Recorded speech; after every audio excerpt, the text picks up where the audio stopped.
ઓમ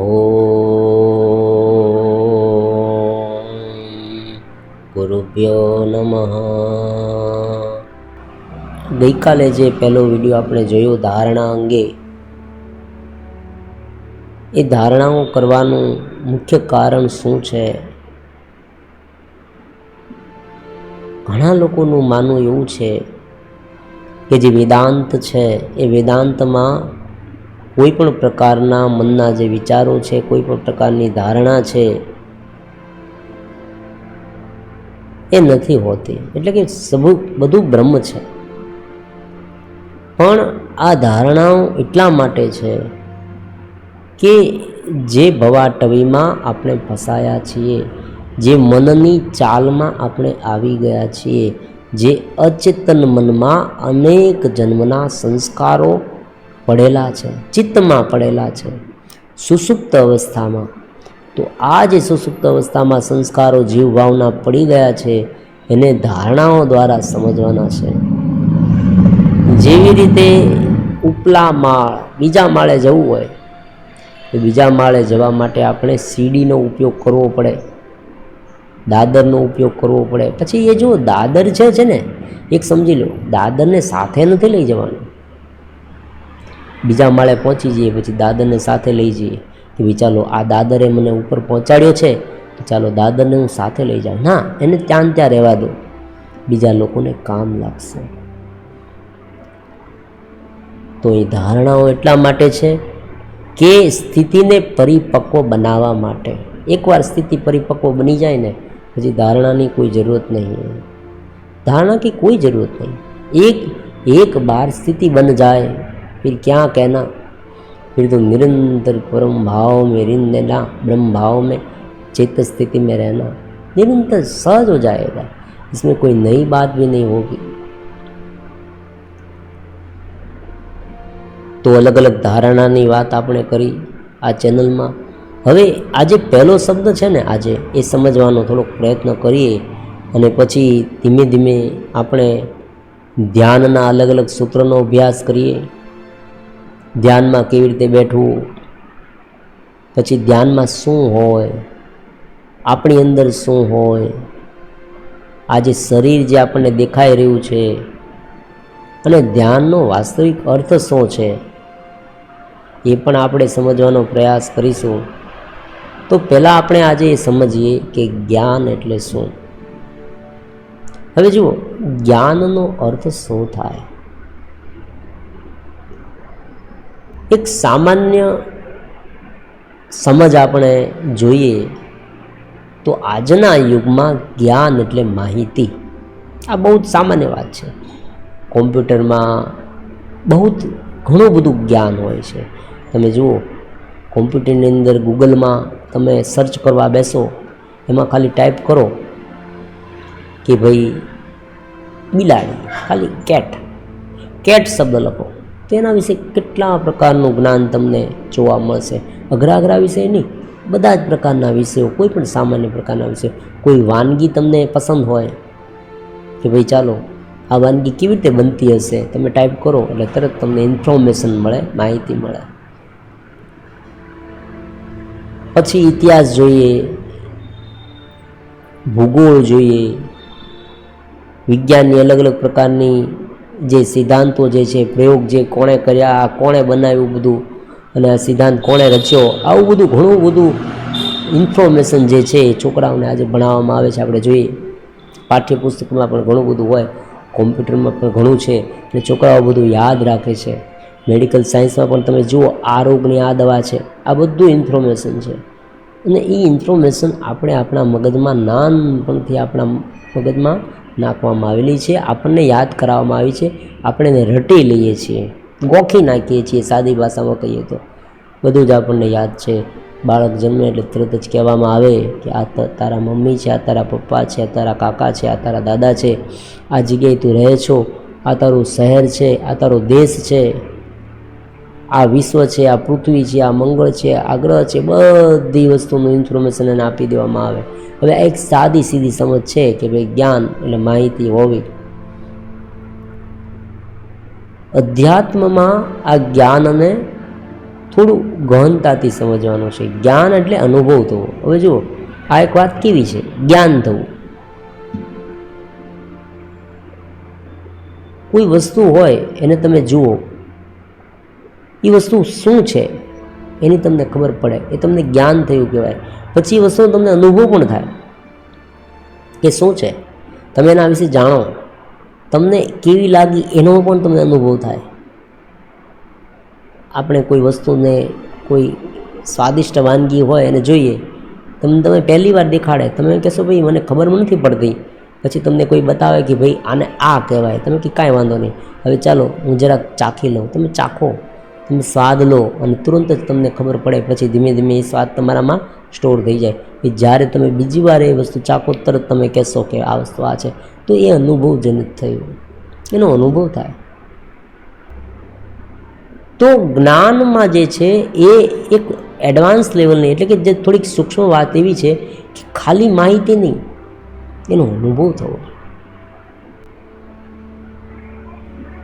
તો જે શબ્દથી, સ્પર્શથી, રૂપથી, રસથી, ગંધથી, અલગ અલગ જે આપણી પાંચ જ્ઞાનેન્દ્રિયા છે, આ જો આ સમજવા જેવી વાત છે.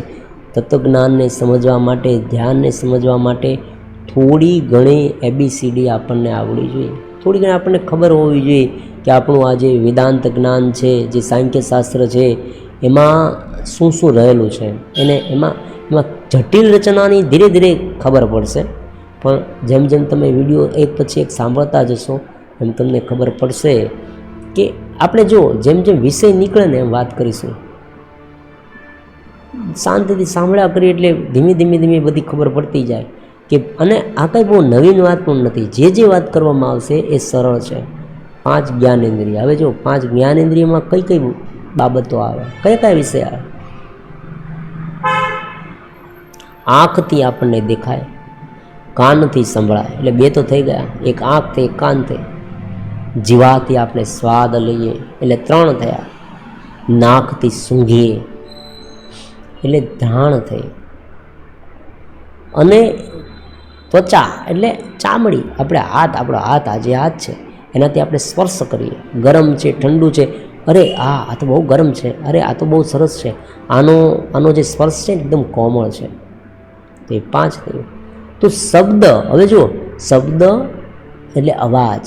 શબ્દ કાનથી સંભળાય, શબ્દ સ્પર્શ ત્વચાથી થાય, રૂપ આંખથી, રસ જીવાથી અને ગંધ નાકથી. તો આ 5 જ્ઞાનેન્દ્રિયાથી આપણને જ્ઞાન થાય.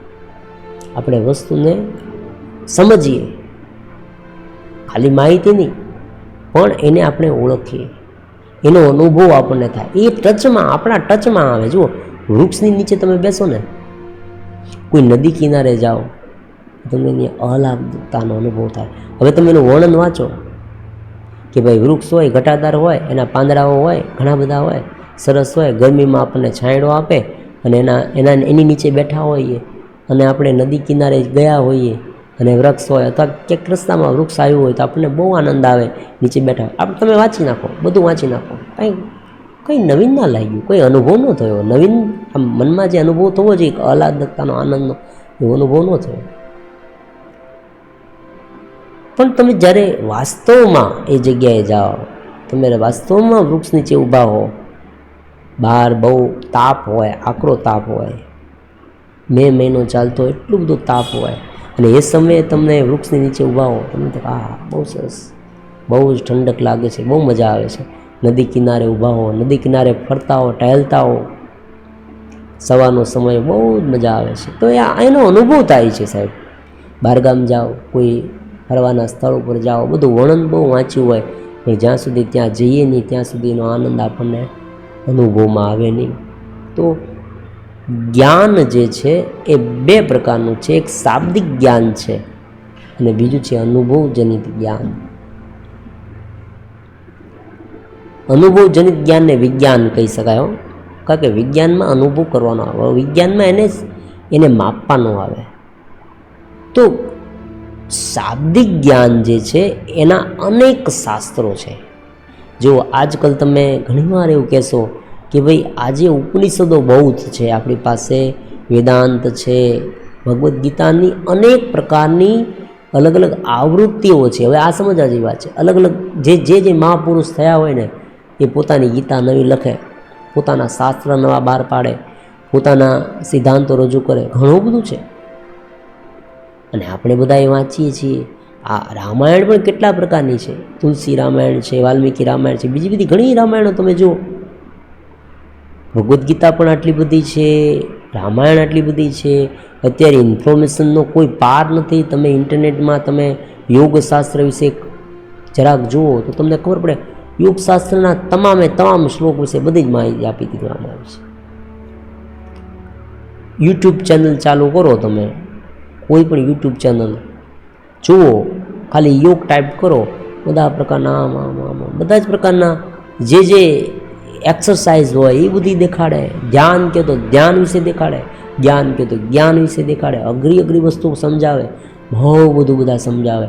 અને આજે તો અલગ અલગ વિડીયો બધા અપલોડ કર્યા જ કરે. સૌ સરળ છે, બહુ સરળ છે. જ્ઞાન, શાબ્દિક જ્ઞાન મેળવવું બહુ સરળ છે. આજનો યુગ શાબ્દિક જ્ઞાનની ભરમાર છે, પણ છતાંય અનુભૂતિ પરમાત્માની કેમ નથી થતી સાહેબ? આ અઘરું કેમ લાગે છે?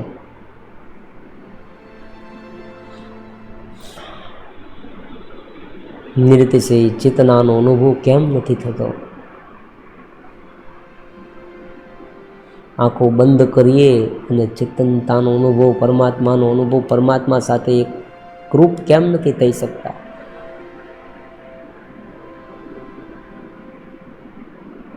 અઘરું લાગે છે. કેમ અઘરું લાગે છે? પ્રાચીન સમયમાં આ વાતને ગુરુના માધ્યમથી પણ સમજાવવામાં આવતી કે ગુરુ વિના જ્ઞાન ન ઉપજે, ગુરુ વિના મટે નહીં ભેદ, એમ પણ કહેવામાં આવતું. હા, એ વાત બની શકે.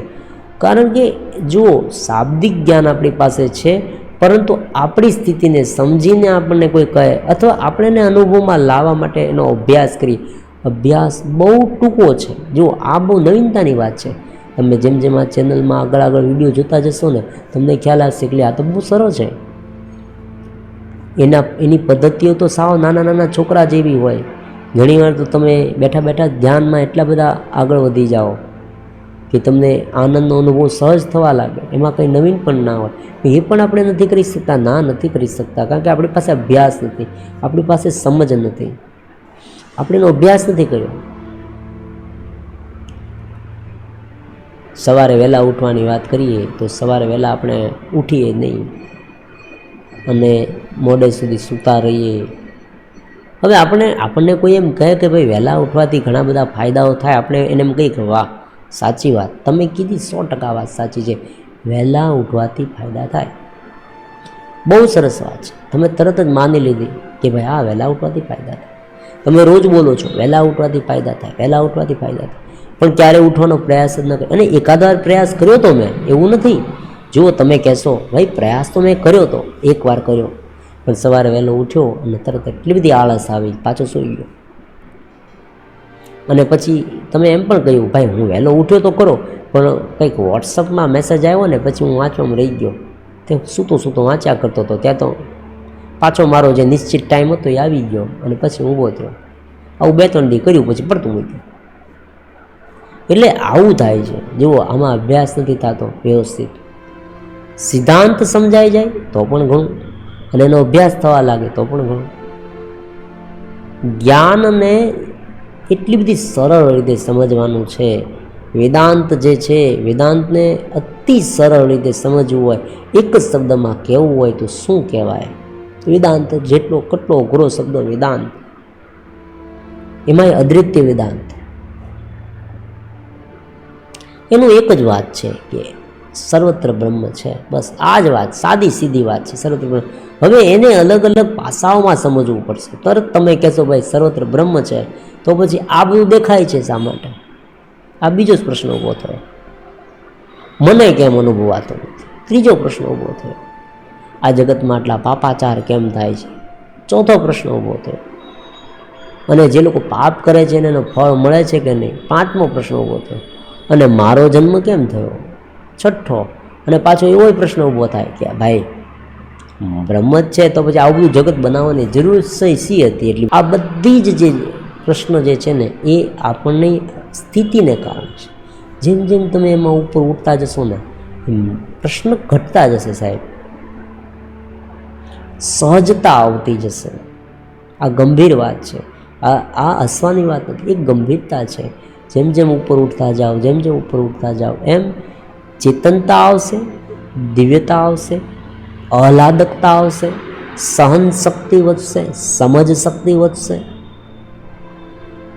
ઘણા લોકો એમ પણ કહે કે ભાઈ ચમત્કારિક શક્તિઓ મળે. હા મળે ને, શા માટે ના મળે? મળે, બધું જ મળે.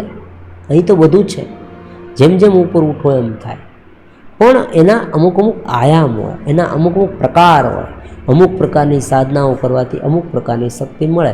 પણ અહીં જે આપણે જે સમજીશું એ છે બ્રહ્મ વિદ્યા, પરબ્રહ્મ પરમાત્માની વિદ્યા, એનો અનુભવ.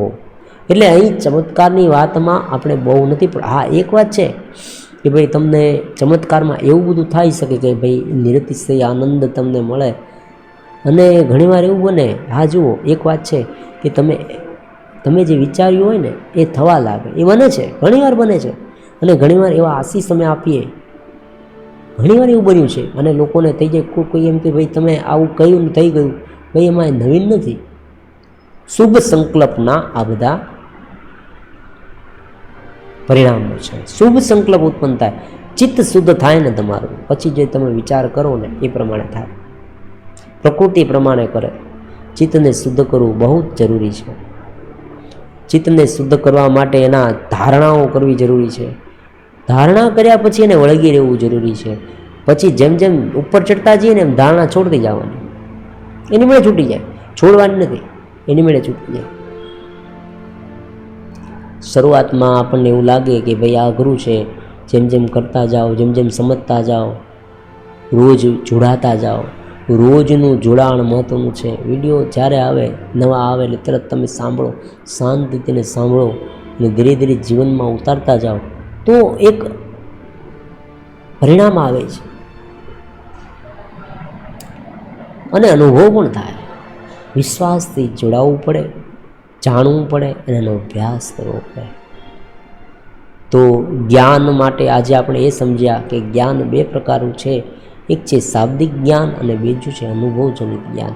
તો આપણે અહીંયા શાબ્દિક જ્ઞાન પણ સમજવાનું છે, પણ એવી રીતે સમજવાનું છે કે જેનાથી અનુભવજનિત જે જ્ઞાન છે ને એમાં આપણને ઘણો ફાયદો થાય. આ વાત મહત્વની છે. શાબ્દિક જ્ઞાન બધું જાણી લીધું, અનુભવ કર્યો નથી. હવે અનુભવજનિત જે જ્ઞાન છે એ સરળતાથી પ્રાપ્ત થાય અને આપણે કરી શકીએ.